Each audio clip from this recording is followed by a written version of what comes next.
बिल्कुल बड़ी खबर आपको बताएं कि पाकिस्तान ने कहा है कि मसूद पर वो कार्रवाई नहीं करेगा। सूत्रों के हवाले से खबर है, जी हां आपको बताएं, सूत्रों के हवाले से ये बात सामने आ रही कि पाकिस्तान मसूद पर कार्रवाई नहीं करेगा, उसे गिरफ्तार नहीं करेगा।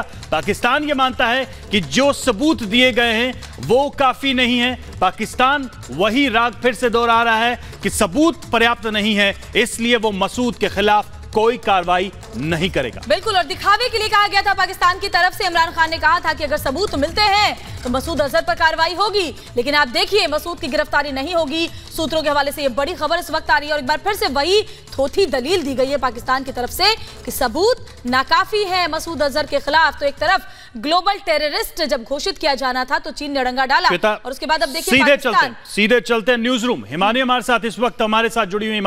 हिमानी, और क्या जानकारी मिल रही है? पाकिस्तान ने आखिर किस आधार पर इन सबूतों को खारिज किया है? ऐसा क्या है जो उसे पर्याप्त नहीं लगा?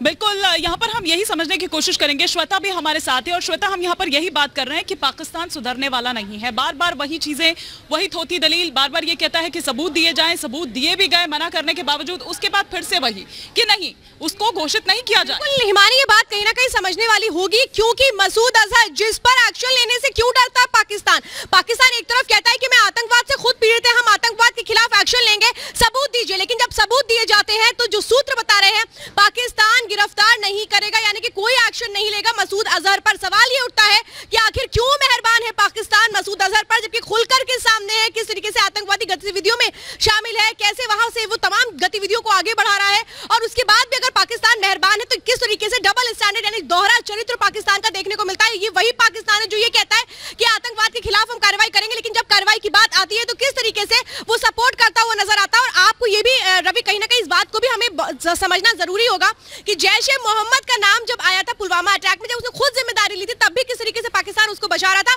प्रवक्ता क्यों बनता है वो मसूद अजहर का या फिर जैश ए मोहम्मद का? बिल्कुल, लौटेंगे आपके पास और रक्षा विशेषज्ञ जीडी बख्शी भी हमारे साथ जुड़े, उनके पास चलते हैं। बख्शी सर, तो दो खबरें, एक तो ये कि फ्रांस ने कम से कम अब कार्रवाई की शुरुआत कर दी है, बोला है कि फ्रांस में जो संपत्तियां हैं मसूद अजहर की उस पर उसको जब्त किया जाएगा। लेकिन दूसरी तरफ देखिए पाकिस्तान की फिर वही थोथी दलील, सबूत नहीं है इसलिए कोई कार्रवाई मसूद अजहर के खिलाफ नहीं होगी। मतलब आप पाकिस्तान से बड़ा रीजनेबल बिहेवियर एक्सपेक्ट कर रहे थे। मुझे तो ये हैरत होती है इस देश में कि आप उसको मारिए, आप उसके ऊपर जो है सैनिक जब तक चोट नहीं पहुंचाएंगे कुछ काम नहीं करेगा। दुनिया हमारी मदद कर रही है, आप किसकी मदद कर रहे हो? आप अपनी मदद कर रहे हैं, आप अपने लोगों को बचा रहे हैं। आप क्यों नहीं मारते पाकिस्तान को? उसके पास जाओ रोते हुए, उसके पास जाओ बिलखते हुए, उसके पास जाओ हाथ पसारते हुए, आप प्लीज कुछ पाकिस्तान को कर दीजिए। क्यों? आप में हिम्मत नहीं है क्या? क्या मतलब है? आप क्यों नहीं मार रहे? आप पाकिस्तान से क्या रीजनेबल बिहेवियर एक्सपेक्ट कर रहे हो जब आपकी फॉरेन मिनिस्ट्री क्यों सर्टिफिकेट दे रही है गुड कंडक्ट पाकिस्तान की फौज को?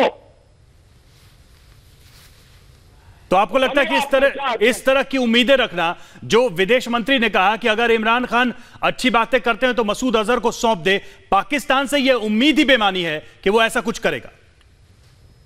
मतलब आपको उम्मीद है? नहीं, चूंकि विदेश मंत्री ने कहा, मैं उस रेफरेंस में बात कर रहा हूं। देखिए साहब, जब मैंने कहा कि पाकिस्तान की फौज तमाम फसाद की जड़ है, क्या ये सर्वविदित नहीं है? क्या ये जग जाहिर नहीं है? बिल्कुल। फिर आप क्यों सर्टिफिकेट ऑफ गुड कंडक्ट दे रहे हैं पाकिस्तान की फौज को कि हम आपको नहीं मार रहे? क्यों आप डरते हैं पाकिस्तान की फौज? उठा रहे पाकिस्तान की फौज से, अब लड़ते क्यों नहीं जब आपको लड़ना चाहिए? जी जी बख्शी, ये रोइए कभी फ्रांस के सामने, कभी अमेरिका के सामने कि आप कुछ कर दो, आप कुछ कर दो। क्यों? आप क्या करेंगे? आपकी जिम्मेवारी है कि नहीं अपने देश के लोगों की रक्षा? क्या आपको इस बात से हैरानी होती है? क्या आपको इस बात से हैरानी होती है कि फ्रांस जैसा देश आगे आता है, यूएनएससी में उसको असफलता मिलती है, फिर भी वो एक्शन लेता है, और भारत में हम अभी भी सबूतों पर चर्चा कर रहे हैं? नहीं, और आपको कुछ शर्म है? मैं आपसे पूछ रहा हूं, फ्रांस तो एक्शन लेता है, फ्रांस पे हमला नहीं हुआ, आपके जिसके ऊपर हमले हुए जा रहे हैं 30 वर्षों से, आप औरों का इंतजार करेंगे एक्शन लेने के लिए? अरे साहब, कुछ देखिए साहब, कुछ जमीर कुछ इज्जत नाम की भी चीज होती है।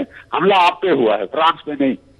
वो गई चुस्त गवाह सुस्त थी, क्या मतलब है जी?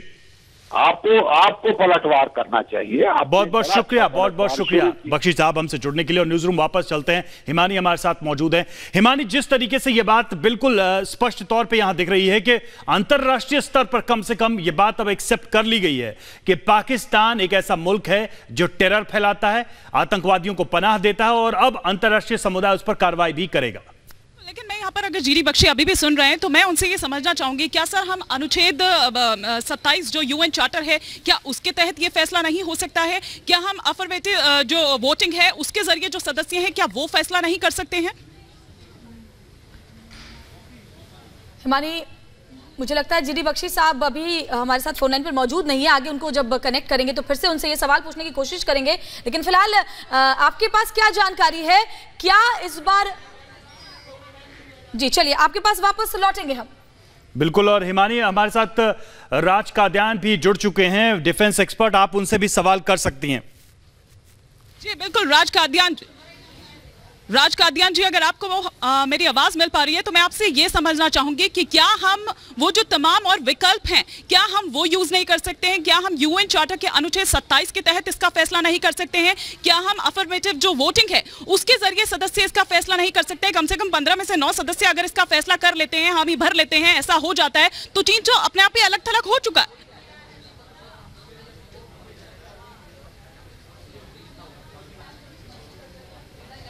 कादियान साहब, क्या आप सुन पा रहे हैं हमें?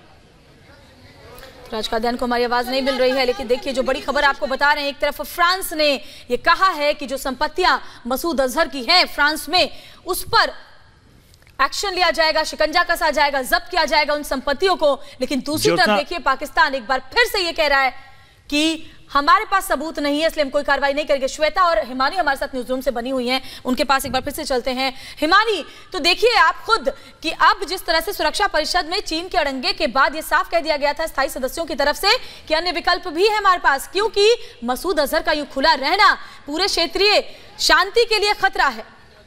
बिल्कुल श्वेता, अभी थोड़ी देर पहले मैं यही यहाँ पर बात कर रही थी राज कादियान साहब से भी और जीडी बख्शी से भी। मैं यही जानना चाह रही थी कि इसके अलावा भी हमारे पास विकल्प है।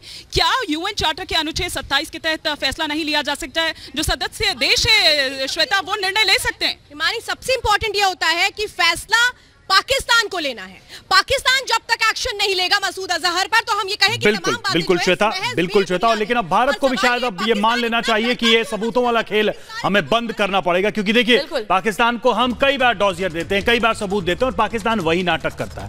स्पष्ट है कि पाकिस्तान सिर्फ एक भाषा समझता है, वो है सीधी कार्रवाई की भाषा।